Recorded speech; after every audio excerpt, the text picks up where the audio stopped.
10% of the country's GDP. That story right there by Brenda Kerubo now sets the pace for our discussion today. I'll be speaking to the CEO of Kenya Hotel Keepers Association, Mr. Macharia.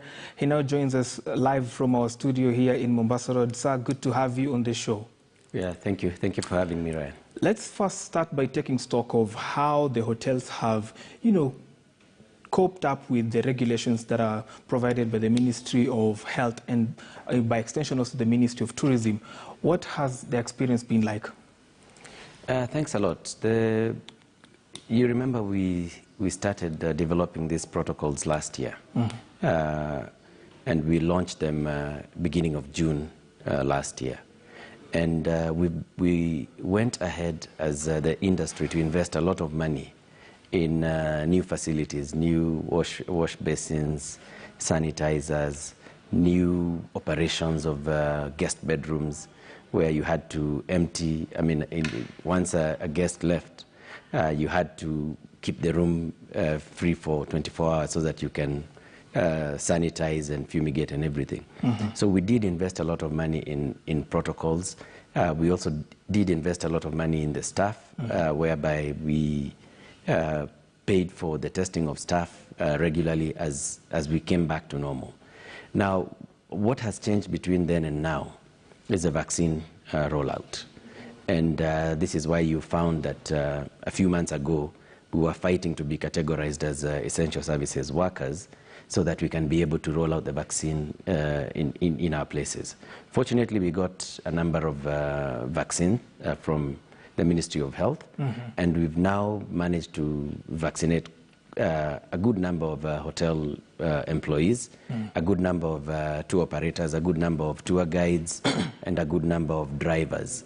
So, and the main reason for that was to have a protocol that would be safe, right from the airport, all the way to the van, to the safari destination, to the hotel, and back, where all the tourists are being serviced by people who they feel are safe to service them, because we were expecting that the tourists would be arriving with either a PCR negative test or double vaccination, and they also expect to be served by people who are vaccinated.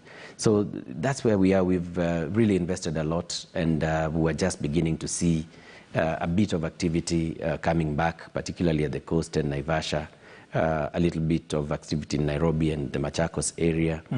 And we were hoping that we'd be able to continue with this.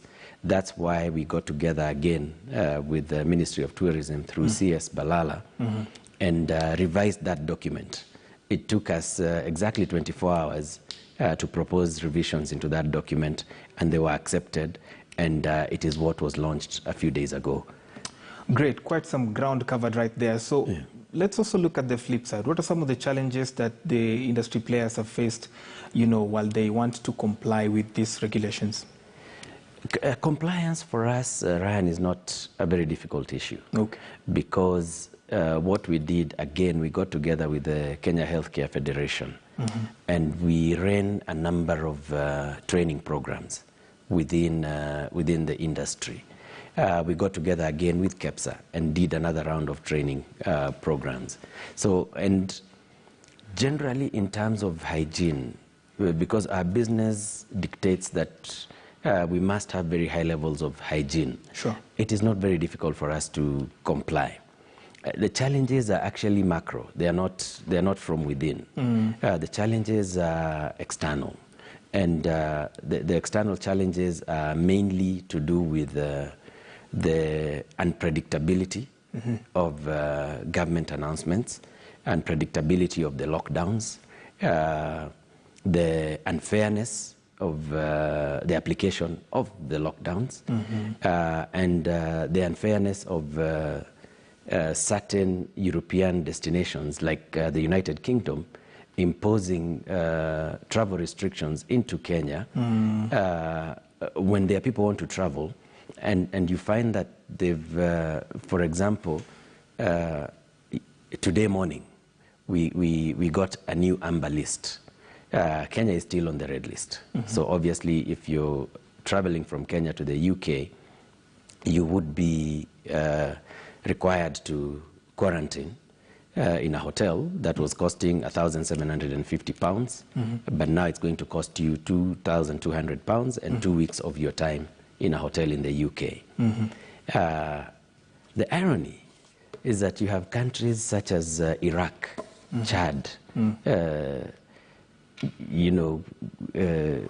Afghanistan on the amber list, and you're wondering, what exactly is the criteria? Is it really a scientific criteria, or is it a political criteria? A blanket one, sort of. Our president went out there.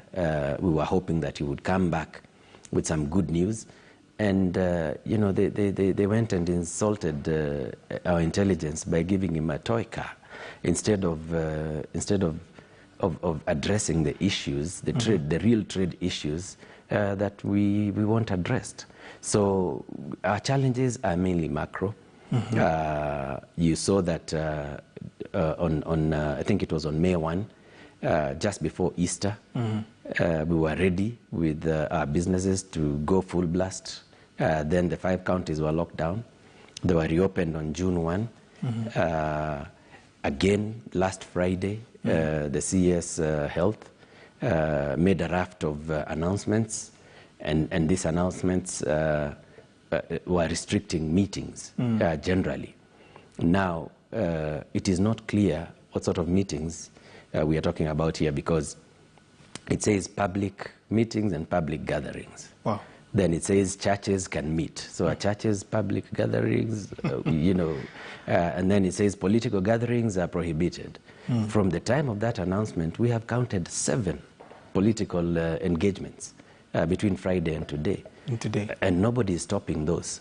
But it's, it seems like there is this fixation with stopping our industry from operating. I hear you. I hear your concerns. So let's talk business now. And you mentioned earlier on about the sales and the volumes of sales. I want to now just take stock also. Before the lockdowns happened and before the closures were done on restaurants and hotels, and now that at least they've been eased, there's been a bit of easing by the government and opening up the business environment for the hotels to operate. How are the sales faring on? Are we catching up? Is there recovery? Are we breaking even? Or it's total doom for the hotel industry? The best thing that happened on June 1 was when the president made an announcement, and he was very clear that the tourism industry should follow its own Magical Kenya Travel and Tourism Safe Travels document.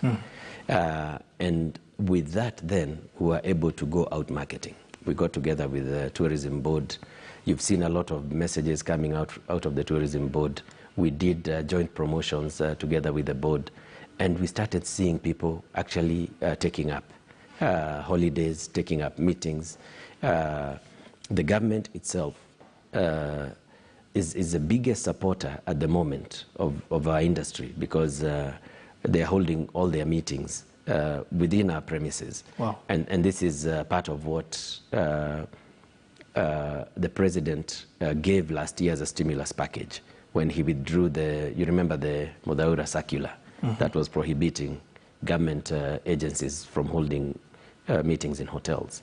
So that was the best thing that happened at that point. And we started seeing people coming back. We started seeing even interest from external markets. Just last week, we received a new aircraft into Mombasa, Eurowings, that will be bringing at least 130, 140 people on a weekly basis into Mombasa. We are looking at getting Qatar Airways back with the big Dreamliner, and we are looking at Turkish Airlines and Ethiopian coming back into Mombasa. So we had started seeing some hope and some recovery taking place. Again, the Kenyans were really traveling. So when we count, as a physical count up to June, I think we had about 300,000 foreign travelers into the country. And a similar number of domestic travel, which means that domestic is really supporting us. But the main area of business is meetings, and holidays. And mice. Yeah. Mice tourism. Yeah, mice is what I'm referring to as meetings. Great. Yeah, so we have meetings, we have incentives, we have conventions, and we have exhibitions. Amazing. So I want us to play a story that is going to set the pace for the next question I'm going to ask you about vaccination. And the private sector remains very optimistic that collaborating with the government will effectively boost vaccination across the country. And as Noah Kipkimbo reports, sector leaders are willing to fund procurement of vaccines if it means fast-tracking the reach of herd immunity. Take a look. In an effort to strengthen the fight against COVID-19 in the country, the private sector is now ready to work with the government to procure more vaccine doses. The procurement is strictly under the guidance and the protocols of the government through the Ministry of Health. And I am repeating this because this is not just another product. It's not another pharmaceutical product.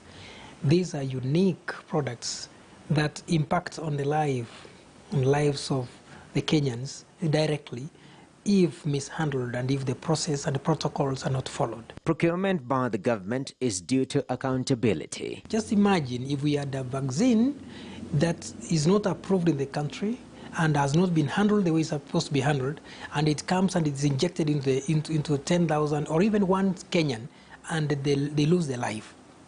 The key responsibility of that, the responsibility and the blame will go to government. That's why they're managing that, and it's in order, and we really support that kind of arrangement. The current state of the global vaccine procurement is government to government or government to business. I do not foresee a situation where government will allow any of the other private sector players to directly procure this. I do not see that's happening soon. But after some time, when it's now established that we have reliable and credible supplies, and we have to get this produce or this product from this, and the protocols and criteria and the specifications are very clear, then the other players who are in that sector are able to be allowed to, but with strict, of course, observance of the protocols and guidance that is given. One tenable solution by the private sector is producing vaccines within the country. Setting up a vaccination plant in the country is possible. And I know we have about 27 or thereabouts big pharmaceutical companies in Kenya. And some of those diversifying to do vaccines is not very difficult, but they have to work very closely with the parents, the owners of the brands, because there are rights involved. And I foresee Kenya not being left behind. The private sector involvement is said to help the government achieve the 10 million Kenyans being vaccinated marker by the end of the year. Noah Kipkimbo, KTN News. Fair enough, my colleague Noah Kipkimbo, thank you for that report. That now sets the pace for the next question, which will also culminate our conversation here on recovery of tourism industry. Mr. Macharia, I want to just ask you, with regard to Noah's story, what is the role of vaccination in enabling the tourism industry to recover fully?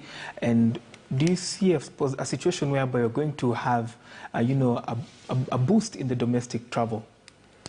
Ryan, vaccine rollout is the key. And we said this a few months ago when we said we need to roll out vaccinations in Kenya. And the scientific information we've gathered from our colleagues at the Ministry of Health is that a vaccinated person has less chances of falling seriously ill and landing in hospital. So, and that's one of the problems that we are seeing. If we don't continue with the rollout, then we cannot be able to guarantee the safety and health of most of our staff. Great. And by extension, the tourists. So it's very, very important. And we are part of that conversation. When Noah talks about the private sector under the umbrella of KEPSA, we are also part of it. We are also part of helping the government to procure vaccines, and we are ready to pay for those vaccines for our staff. So it's a very, very important step. Even as we wait for the medical world to look for a cure, the quickest mitigation is rollout, and we try and get as many people traveling within the country, and then attract also our external people from the key source markets. Great, and I think what we are getting from your sentiment is that health is now part and parcel of business by and large. Many thanks, Mr. Mike Macharia, for speaking to us. We have been speaking to the CEO of Kenya Hotel Keepers Association. He has been talking to us about the state of the tourism industry and what it would take to have a recovery in amidst the pandemic. We are now due for a short break. We've got to pay bills and pay our taxes. You're watching Business Today on KTN News. Do stay with us. When we come back, I'll be telling you why you should be caring for chicken, for poultry, and why chicken welfare is important to you. Stay with us.